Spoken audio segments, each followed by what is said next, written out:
47 años, 8 meses, 24 días. Y lo sé de memoria, porque así fue en mi pase al retiro, que me mandaron un copicio. Si no, me hubiera formado los años que había enseñado. Y se lo agradezco, y agradezco la paciencia de mis alumnos y la bondad de las autoridades para que me hayan dejado tanto tiempo dictar clases de esta facultad. No sabía que el tema era Lima, porque nosotros habíamos pensado como tal arquitectura de la crisis hoy, pero para no quedar mal les puedo decir lo siguiente sobre Lima. 2 capitales del mundo están en un desierto, el Cairo y Lima. Sucede que el Cairo tiene el Nilo y nosotros tenemos a Reina, una pequeña diferencia. Y es más, un dato más, Lima, más antigua que Madrid. Así que no nos estamos mal. Bien, vayamos a lo que nos convoca, ¿no? Crisis no es una simple incidencia de un antes y un después, es algo más, ¿no? Y ahora, arquitectura de la crisis, sucede que en la historia no hay nada nuevo bajo el sol. Vamos a tratar de no demostrar, sino vamos a comentar la crisis como producto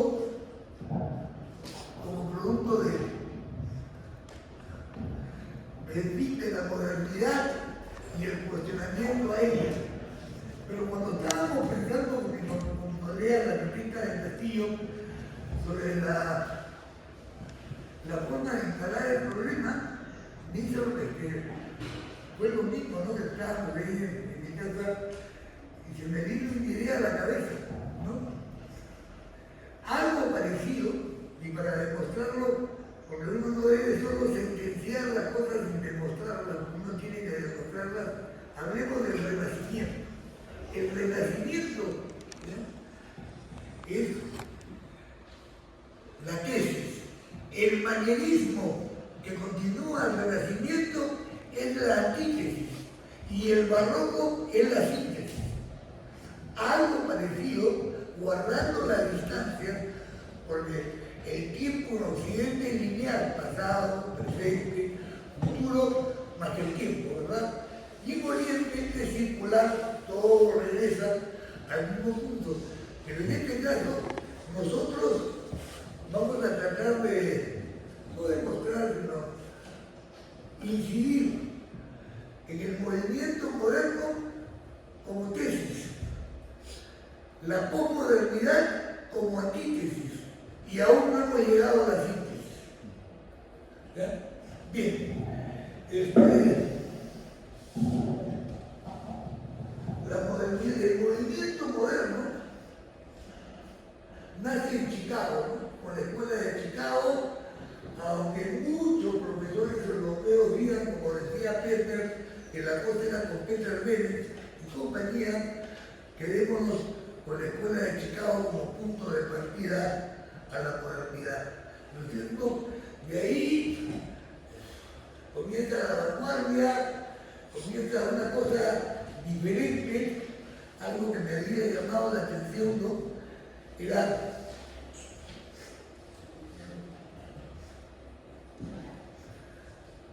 que la arquitectura, como movimiento moderno, que se inicia a finales del siglo XIX y comienzos del siglo XX, produce un corte con el mundo continuo que había existido en la arquitectura occidental, ¿no? El valor del espacio, la importancia de la forma, de la volumetría. Miren, leyendo sobre esto al respecto, decía lo siguiente, ¿no? La manera de enfocar la arquitectura anterior al movimiento moderno era la masa, el volumen, y nosotros veíamos la volumetría, que es la paz.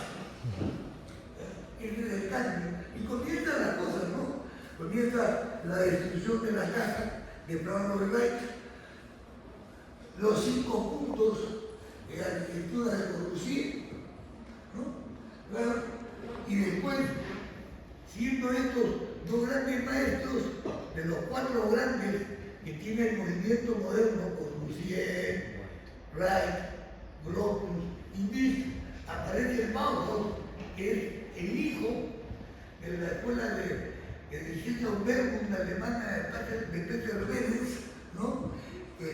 Graciosamente, con Peter Behrens trabajaron de los 4 grandes, 3, Mies, Corbusier y Gropius.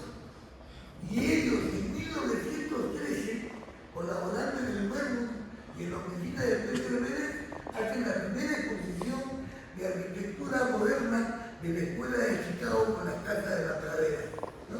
Así que todo se conjuga de una manera interesante, pero no es hasta que aparece el Bauhaus en que las cosas se ordenan y aparece una manera más académica de enfrentar a la enseñanza de la arquitectura, ¿no? Y ahí comienza lo siguiente. Hay un libro que se llama Alcance de la Arquitectura Integral de Walter Gropius, ¿no? Que está en la biblioteca. Es muy bueno. Ahí están muchas de las ideas y la currícula que se debería usar. Entre las cosas más interesantes era el partir de cero. Los proyectos deberían partir de cero. Ya no existen tipologías, como los años 20, 20 y tanto, ¿no? Sino cada proyecto es un prototipo. Partimos de cero y después de la contaminación historicista que hizo que se viera mal la historia de la arquitectura, en el Bauhaus es propista, ¿no? Entonces, los valores de Corbusier con sus 5 puntos, que son cuantísimos, más el valor del espacio por la destrucción de la caja y los nuevos materiales, ¿no? El concreto armado, el acero y el vidrio industrial. El vidrio industrial en el cual tú lo puedes producir de los tamaños que tú desees, ¿no? Hacen que comience a expresarse una nueva expresión arquitectónica, ¿no?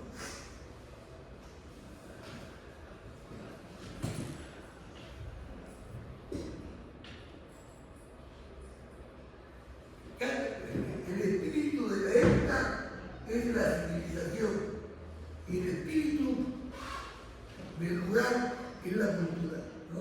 Quiere decir que en cada lugar hay una expresión arquitectónica diferente que puede unirse o atarse por medio de la civilización, que es la expresión real de la técnica de la época.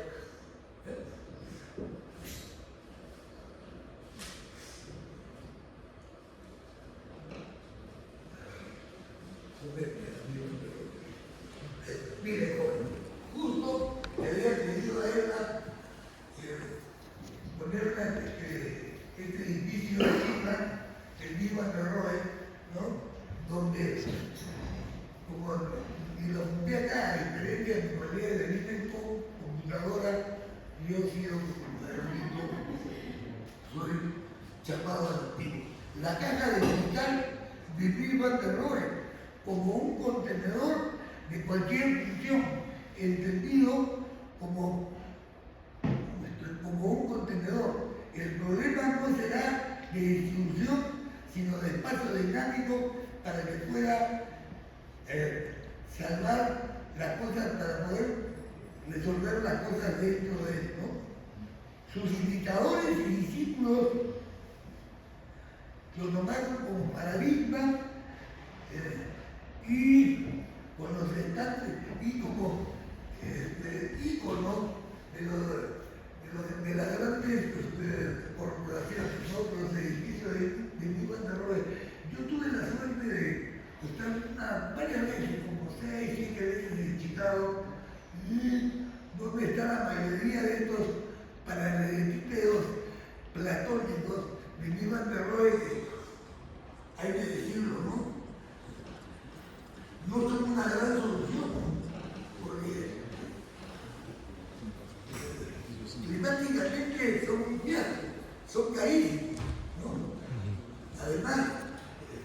se suponía que la industrialización de los materiales de construcción iba a hacer que la arquitectura bajase de costo, pero no fue así. Siendo el vidrio y el acero y el mármol los materiales que más caracterizan a estas obras, el trabajo es tan complicado que pasa a ser como una construcción artesanal, ¿no? Son estas paradojas, ¿no? Lo que sí tiene algo de positivo, por si acaso, ¿no? No debe ser tampoco tan negativo, ¿no?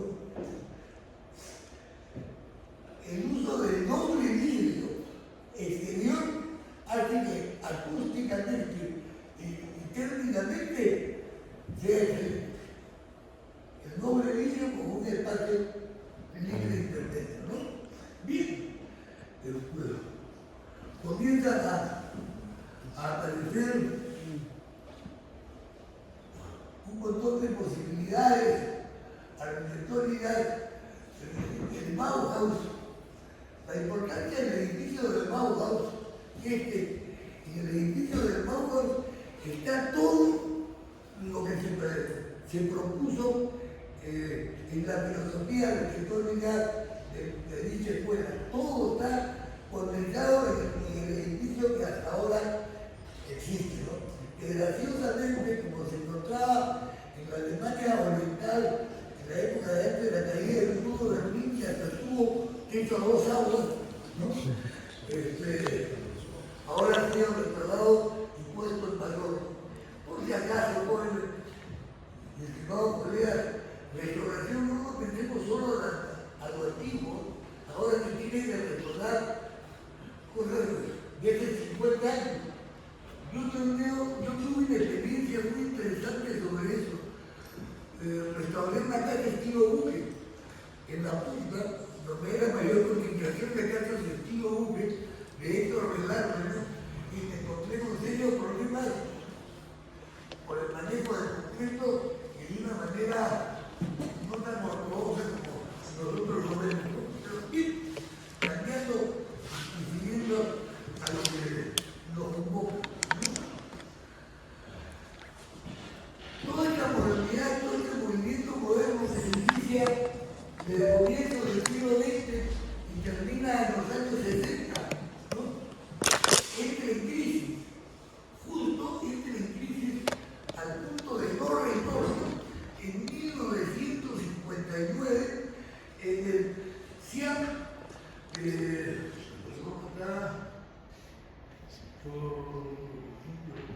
Oterno, Italia. En 1959 se cuestiona todos los valores del movimiento moderno, ¿no? Y lo primero que se cuestiona es el partir de cero. Les comento, jóvenes, que cuando yo estudiaba arquitectura en esta facultad, nadie de mis compañeros, ni menos yo, comenzábamos desde el punto cero. No, todos teníamos algo metido en la cabeza, una memoria increíble, pero era imposible decirlo. Era un secreto que lo comentábamos en nuestra casa, lo pasábamos en libros, en proyectos, pero comenzar de cero, le juro que nunca, se lo juro. Y mire, el no return point, ¿no? De la crisis de la modernidad vamos a la posmodernidad. Claro, la modernidad es en crisis. ¿Qué pasa? Los valores, todo el mundo estaba feliz con las reglas y los mandamientos del movimiento moderno. Pues no se debe decir modernidad, digamos que movimiento moderno. Suena mejor, ¿no? Hasta que Luisa, en este día, en 1959, donde se hace evidente la crisis ya, de los valores arquitectónicos y de sus cuatro grandes maestros, ¿no? Fue el último SEAM que hubo, SEAM en los congresos internacionales de arquitectura moderna. Son las paradojas de la historia. El último SEAM es el que le mete cabe al movimiento moderno. Y dice así, se plantean evidentes contradicciones implícitas en el movimiento moderno y se plantea y aporta la forma y la memoria. Y eso es lo que teníamos nosotros, la forma y la memoria. ¿Quién no revisa libros? ¿Quién no revisa revistas de arquitectura? ¿Quién no sale a la calle y mira quién? El que puede viajar baile y se lo graba las cosas en la cabeza, ¿no? Si Sullivan me había dicho, la función sigue a la forma, Louis Kahn dice, la forma sigue a la función. Upside down world, el mundo al revés, ¿no? Y entonces, haber dicho esto debe haber conmocionado, ¿no? Ahora, 1959, esto no es que se mandaron un fax o inmediatamente un telegrama, le decía, bueno, no somos modernos, no queremos pasar a la posmodernidad, no. Esto tiene un tiempo de maduración. Verdaderamente se hace evidente la posmodernidad, que es el cuestionamiento a la modernidad. Siempre debemos entender las cosas en su contexto y en su esencia. La arquitecta una vez me prestó un libro sobre una filósofa, judía ella, Hannah Arendt, fascinante. Nació a comienzos del siglo XX, falleció en la segunda mitad del siglo XX. Una de las cosas que más me impresionó es esta siguiente frase: yo necesito comprender, para mí es importante comprender. Si no comprendemos, no es, obviamente ya sé que es claro, pero no entendemos nada claro, y ni siquiera nos motivamos. Cuando uno comprende las cosas, todo va bien, todos son buenas noticias. No es como cuando los lineados integrales y no sabíamos para qué. Dios mío, qué horror. Hasta que comencé a buscar en resistencia materiales, en geometría analítica, en estructuras, a entender la esencia y el porqué de cada cosa, se me hizo la cosa mucho más sencilla. Por eso siempre me impresionó esta frase. Para mí es importante comprender y necesito comprender. Y para ustedes espero que sea así. Bien, siguiendo, se plantea el aporte de la forma y la memoria como alternativa arquitectónica el imposible cumplimiento del partir de cero. Louis Kahn ya dice las cosas, ¿no? Debe haber sido algo terrible, ¿no? Que haya existido, además Louis Kahn ya estaba, digamos, entre las personas con un nuevo brillo en la arquitectura mundial. Y ahora, ¿no? El partido de cero, esta fue su aportación. Denuncia el error de separar la forma y la función. La forma no sigue la función, sino que esta está presente a la vez en algún proceso de proyecto, ¿no? La tenemos en la cabeza. Verdaderamente uno a veces se guarda formas de la memoria y se presta, esto me se gustaba, cae perfecto, ¿no? Y esto sería pues un anatema. Si yo hubiera dicho estas cosas a mis profesores de taller, acá tengo a los colegas míos de mi época, no es más joven que yo, sí, ya hubiera sido llevado a la pila, ¿no? Como si hubieran quemado vivo, como si fuera la Inquisición, ¿no? Antes de resolver el organigrama funcional, existe una idea en la mente que preconfigura la forma arquitectónica. En el proceso, el proyecto siempre presupone que algo que se da da antes del proceso metodológico. Y lo vuelvo a repetir, en el proceso del proyecto siempre se presupone algo que se da antes del proceso metodológico, ¿no?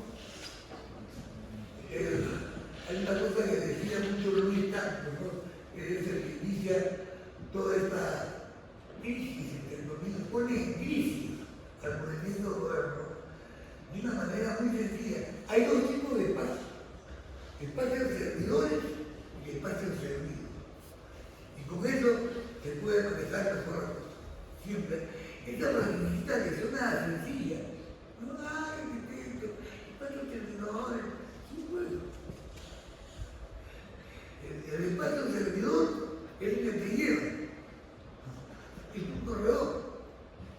Y el espacio servido es donde se desarrolla la función.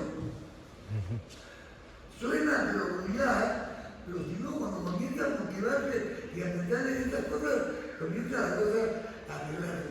Por supuesto, y debo decir algo, cuando entra en crisis después de este último seance, ¿no?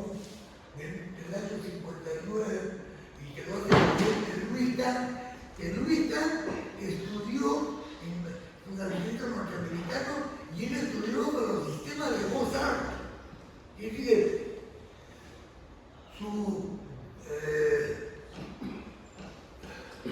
la currícula que él estudió fue Mozart, a la francesa, historicista, y él mismo evoluciona hasta la modernidad, pero se queda con eso. Y además pensemos en una cosa: por primera vez, no por primera vez, sino después de más de 50 años, aparece la importancia de la historia de la arquitectura. Y en un libro que leí hace muchos años, hablaba en inglés, me gusta decir esta frase, no por berronear, ni nada, ni darme la desorden de los anglicismos, sino you cannot not know history of architecture. Tú no puedes ya dejar de no saber la historia de la arquitectura. Porque es imposible. Es imposible. Si la arquitectura tiene 5.000 años, es imposible que la historia sea cero. Pero sucede que el único arquitecto que estudió en Bauhaus en la época de Broglie fue el arquitecto Paul Liebler, que yo lo conocí personalmente, y su hijo Alfredo Liebler, profesor de esta facultad, y era vecino de mi barrio, y lo quería mucho y fui auxiliar. Un día le pregunté al arquitecto, ¿y por qué el Bauhaus y el Liebler había trabajado en TAC, y arquitecto colaborativo, la oficina que tenía Broglie en Norteamérica? Entonces le pregunté al arquitecto, ¿por qué este problema de no darle valor a la historia? Y me dijo lo siguiente: Broglie necesitaba cortar la cosa y después volver a revalorar. Pero había que hacer un corte, había que amputar la crema y después ya le pondremos pues la prótesis. Una cosa así. Bien, en esta crisis que se forma y que ahí está el buen Luis Kahn, y que la iglesia Luis Kahn, hay dos grupos: los que son leales al movimiento moderno, que son los mismos, y de ahí podemos ver que deriva el minimalismo, ¿no? Que el minimalismo es el estilo sin estilo, ¿no? Y después los que sí se enfrentan al movimiento moderno y revaloran la historia de la arquitectura y comienzan todos esos tipos que tenemos. Solo para terminar y irse al punto de la arquitectura que va a comentar mi colega, quiero decir algo, ¿no? Uy, se me fue. Hay un alemán que me cumple las cosas, no me se llama Klein. Sucede que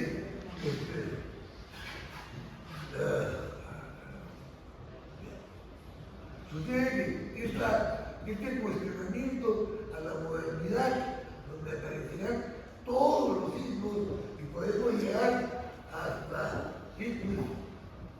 Bofill, si queremos, en la exageración, o el libro Aprendamos de las Vedas, ¿no?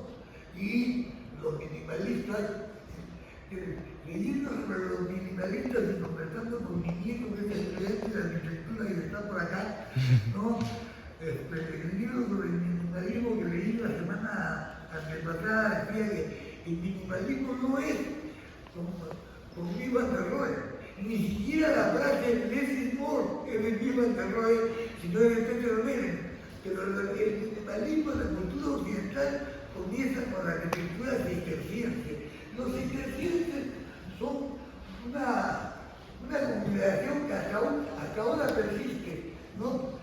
Que son los que corrigieron los excesos de la orden de Cluny, y eran tan severos, y hasta ahora lo siguen siendo, en su arquitectura, que es finales del románico e inicio del gótico, es una limpieza exquisita, ¿no? Así que vamos a ver entonces cómo la crisis hoy se presenta. Debo decir algo, ya no lo veo, ¿no? Si dije al comienzo que no hay nada nuevo bajo el sol, muchas cosas no se repiten exactamente en la historia porque existe la cuarta dimensión, que es el tiempo, quiere decir que la historia es como un resorte, pasa y se acerca a un punto, pero hay una diferencia que es la dimensión que es el tiempo, ¿verdad? ¿No? El renacimiento sería la tesis, el manierismo la antítesis y el barroco la síntesis. En este momento podríamos decir lo siguiente, y ya le doy la posta porque esta referencia es la de Mona Nicolea. El movimiento moderno es la tesis, la posmodernidad, sea los ideales al movimiento moderno o los que apuntan o los radicales, digamos, ¿no? ¿Ya? Esos son la antítesis. Aún no hemos llegado a la síntesis, en el caso nuestro, ¿no? Y con esto, con el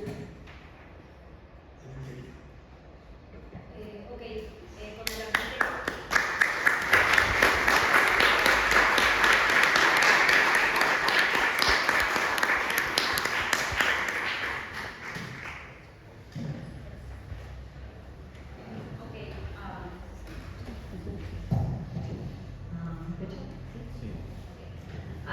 Con el arquitecto entonces, más o menos cerramos con Bofill. Años atrás es algo que Kant empieza a decir o a cuestionar en los modernos. Y entonces vamos a avanzar en el tiempo ya en la parte de los postmodernos y vamos a llegar a una exposición en el MoMA en 1988. Esa exposición dirigida por Philip Johnson, su partner. Y entonces él va a convocar a todos estos que no siguen, como dijo el arquitecto, hay dos caminos, los que siguen los ideales de la arquitectura moderna y los postmodernos que están buscando. Entonces, Philip Johnson convoca a 7 arquitectos y estos 7 arquitectos van a traer la arquitectura, teorías o propuestas que van a tener hasta 1988. Previo a esto, obviamente, han desarrollado sus teorías y proyectos. ¿Por qué esta exposición se llama de constructivista? ¿Por qué es de constructivista? Que habíamos escuchado y en la actualidad se escucha y todo lo demás. Es porque Philip Johnson se preocupa en ese momento y dice: muchos de los 7 arquitectos que hoy proponen esto, la gente podría pensar que lo que ellos están proponiendo es algo nuevo, es algo que no ha existido, y él quiere demostrar que no es así. Entonces, en esta exposición también va a llevar a los constructivistas rusos, que son las vanguardias que empiezan a inicios del siglo XX, para ser exacta, en 1914. Quiere decir que todos estos 7 arquitectos en 1988 de alguna u otra manera van a inspirarse en arquitectos que habitaron, que pensaron, que cuestionaron 70 años atrás. Entonces es por eso que se llama de constructivista y quisiera mencionar es que muchos de los que se exponen acá no se hacen llamar reconstructivistas, ni quieren esa etiqueta, ¿no? Dentro de esta exposición va a presentar Philip Johnson, va a mencionar que todo esto que vemos aquí como muestra, como estos elementos en metal o escenografías deconstruidas, o como esta propuesta de vivienda en la parte inferior, también que parecería un dibujo de Frank Gehry, ya existió, o sea, esto ya existió, esto lo hicieron los rusos, y es propuestas totalmente de vanguardia para la actualidad que se vivía el mundo de la arquitectura moderna, ¿no? En una entrevista que se le hace a uno de los ponentes aquí o de los expositores, que es Bernard Schumit, le pregunta ¿por qué el nombre por qué son deconstructivistas? ¿O cuál es la relación constructivismo con el deconstructivismo? Entonces Schumit dice que una similitud que tienen es que sí, hacen una propuesta de cuestionar lo que para nosotros es lo verdadero, ¿no? El ángulo de 90 grados, trabajar con elementos o con formas establecidas o con prismas perfectos. Pero algo que reconoce, ¿y por qué los deconstructivistas pudieron haber hecho esto a inicios del siglo XX, 1914? Es porque para ellos en ese momento se inicia un cambio radical. Desaparece la religión, desaparecen los poderes, la política cambia, entonces se puede nacer de cero, tu idea puede nacer de cero. Y todas las cosas que han sucedido en la historia, cuando se ha modificado el arte, la arquitectura, han sido estas crisis que no siempre son señales de algo malo, sino que son de cambios necesarios, ¿no? Entonces, es por eso los constructivistas aquí. Ok, entonces ahora para estar en nuestra arquitectura contemporánea, voy a señalar 3 puntos que más o menos están llegando a la arquitectura contemporánea. Ya esto se ha escrito en un libro en el 2012, el libro se llama El fin de la arquitectura, escrita por Miguel, es un arquitecto argentino, y menciona 3 puntos, ¿no? Que la arquitectura de hoy está basada en la fragmentación, en las estructuras biomórficas y en la desmaterialización de la constructiva. Entonces, vamos a ver de qué se trata cada uno de estos para que podamos entender nuestra arquitectura, la arquitectura contemporánea, como lo que se viene desarrollando desde 1988 a la actualidad.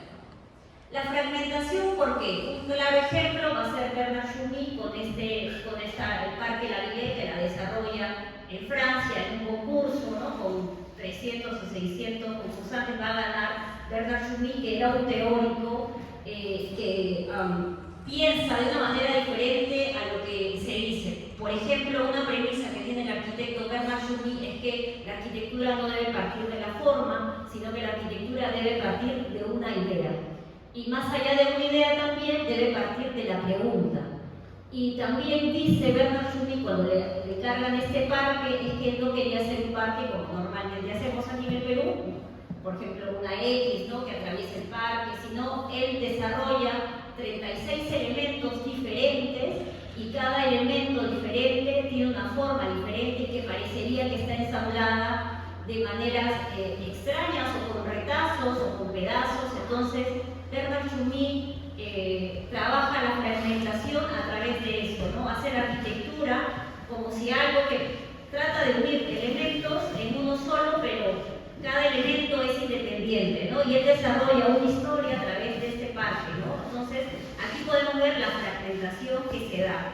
En la actualidad, lo más cercano a esto es lo que creo yo he visto y he escuchado, que hay proyectos que se desarrollan a través del recorte, a través del fragmento del proyecto y la propuesta, ¿no? Más adelante saldrá eso, que es lo que más cercano he escuchado a lo que es la fragmentación, pero tenemos que dar su ejemplo. Luego vamos a tener también en esta exposición a Zaha Hadid, que va a exponer este proyecto, y Zaha Hadid, y coloco acá al costado al proyecto de Malevich, que también pertenece 70 años antes, ha hecho su propuesta. Y entonces vemos que las diagonales, los muros inclinados, estos elementos que parecerían que no tienen un eje, que es uno de los principios ordenadores de la arquitectura tradicional, esa idea de no tener un eje, de parecer que algo no está ordenado, es algo que nos enseñaron los constructivistas rusos, ¿no? Por eso creo su valor también de ellos, ¿no? Luego vamos a tener a la arquitectura biomórfica, ¿no? Acá tenemos al arquitecto Frank Gehry con esta propuesta de la casa danzante, y acá al costado coloco el símbolo del constructivismo ruso, que también está 70 años antes, de Tatlin. Entonces vamos a ver que la sinuosidad, que los planos inclinados, que los elementos y la construcción y la solidez del proyecto lo van a aprender del pasado también, ¿no? Puede ser todo muy actual, pero si desconocemos el pasado y si no revisamos la historia y si no aprendemos, creo que es muy difícil que avancemos, ¿no? Hoy lo digital nos está quitando mucho tiempo en poder avanzar, en profundizar, ya no profundizamos en los temas, y eso es algo que quizás debilita un poco la propuesta, ¿no? Ok, y entonces finalmente vamos a pasar a la desaparición constructiva, y entonces aquí veremos los modos en que se construye la estética de la desaparición, ¿no? Y las formas que la evidencian. ¿Cuáles son? A través del acero y el vidrio. El vidrio tiene propuestas en los proyectos de hoy, con John Ball, por ejemplo. En este proyecto uno no sabe si el proyecto empieza en la fachada o debajo de la fachada o está detrás de la fachada, pero esto a través del acero y el vidrio. No sabes si ya estoy dentro del proyecto o estoy fuera. Intenta el proyecto desaparecer constructivamente, pero está el proyecto ahí y se modifica, ¿no? El proyecto se modifica de noche, resalta la parte interior y lo demás confunde. Esto también está en una plaza, en un parque, ¿no? Que no sé si detrás se ven los árboles, y cuando estás dentro del edificio no sabes si ya estás en el parque o estás en el proyecto. Pero esta idea es la idea de la transparencia, que es una de las condiciones. La segunda condición y cambio que tiene dentro de esta desaparición constructiva es el reflejo. Verán ustedes al lado izquierdo este edificio clásico y al frente un proyecto, la Fundación Cartier también de nuevo, que se refleja. Entonces, la segunda condición que tiene es que la reflexión, el reflejo del vidrio, ¿no? Donde pareciera que el edificio que se ha diseñado contemporáneo desaparece ante la visión del otro, ¿no? Entonces, esta es otra condición.